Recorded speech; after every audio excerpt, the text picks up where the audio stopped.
Hi, this is Dave Zwang with What They Think, and with me is Todd Cober, and he's with Cober up in Just outside of Toronto, Canada. just outside of Toronto, and he's the president. And tell me a little bit about Cober. Yeah, so we're a 106-year-old business, founded as a commercial printer. About 8 years ago, we invested heavily in consumer applications, so on-demand printing, digital printing, and then part of the consumer application is offset on-demand printing as well. We have about 200 people in Kitchener and Barrie, Ontario, and yeah, that's So interesting. So because you just said something to me that I think people may have a problem with, you said on-demand offset. Yeah. We hear on-demand digital all the time. Yeah. Tell me a little bit about on-demand offset as you see it. Every day we would produce orders that come in via the internet on demand from consumers, and we would print them offset. It's primarily book application, Okay. some flyers and brochures, but primarily book application. And depending on page count and binding method, there's a crossover point where offset is still absolutely the most, in our experience, Yep. still the most cost-effective way to produce it. Do you ever, because I've had this conversation with other printers before, do you ever find yourself, even though you know there's a crossover, but then there's also your schedule? Do you ever find yourself to the point where, we planned this to go offset, but we got a big job on there, and we got to push it over to the digital, or? It's a mindset. It's a mindset change. So our schedule is not firm. Our schedule exists and is very fluid. As jobs come in, they go on press. Our schedules are built to know that we don't know what the job is yet, but it's going to come. Okay. The internet is always on, and consumers are always buying, and so it's a difficult transition of mindset to not always be in control of your capacity. Right.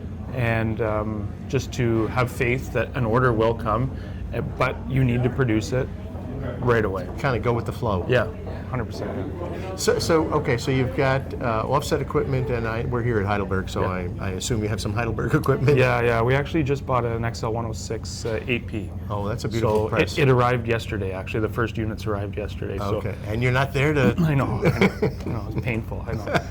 But I'll see it tomorrow. Yeah. Okay, so do you have existing offset equipment as well?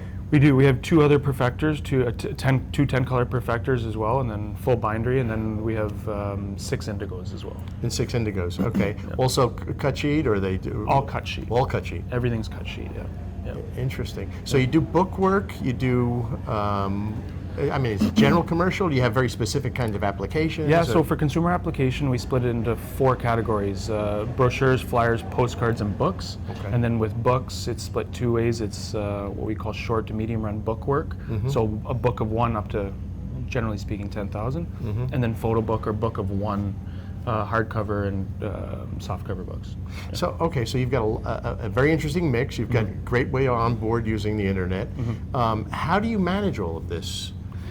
Yeah, so 8 years ago we invested in our team. We built up a development team, and so we've created our own internal workflow to manage all of the orders that are coming and going throughout the day.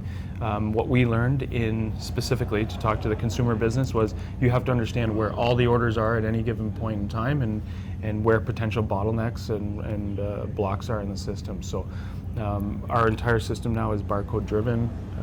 We know where every order is, where delays may be, and we try to essentially understand where a problem is before it's a problem to the consumer.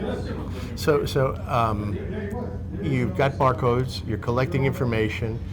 Do you have a system that is it machine learning? Are you just collecting data? Where? Yeah, it's not machine learning yet. Okay.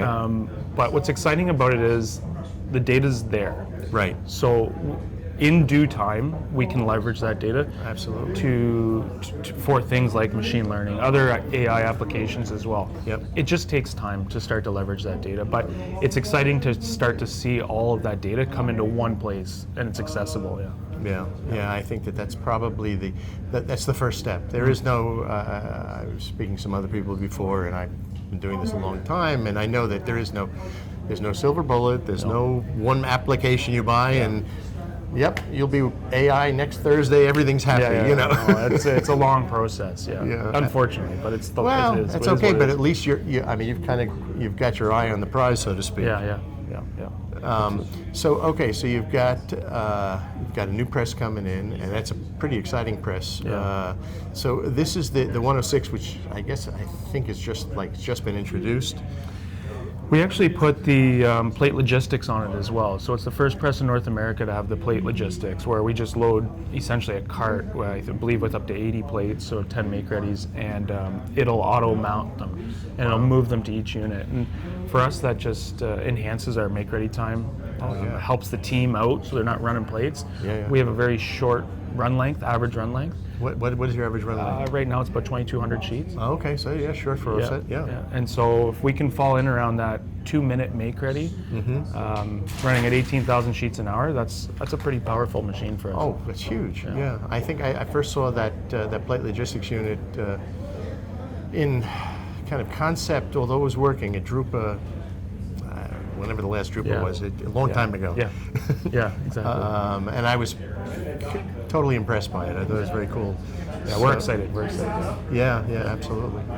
Well, it sounds so. All right. So, what? Before I let you go, what's your next step? Where do you see, other than getting the press running? Obviously. Yeah, honestly, our next step in our true focus internally is capturing the data and leveraging the data. Yeah. It was an interesting part of the conversation last night was about the data and centralized data, and we're primarily focused on getting all of that data, capturing it real time, and leveraging it within our business. We've got incredible equipment with the Heidelbergs and other equipment within our business, but I think that for the first time, we can really leverage automation with the data that we've got, and that's exciting for us. So I know Heidelberg has Connect, and they are absolutely data focused now on everything that they're putting out there. And you now also have disparate technologies. You've got the Heidelberg technology, you've got the Indigo technology. Are they playing nice together? Are you collecting the data from both of them to the point where you can use them? Because I know that becomes the next big hurdle for a lot of people. It is, yeah. Here's what's good about the world now is we can get data out of all of these platforms. Right. I wouldn't necessarily say that various manufacturers play well with one another, Right. and nor do I expect them to. Yeah. All I would expect is the access to the data. Right. And so now that we can get the access out of whether it be PrintAct or PrintOS, Right.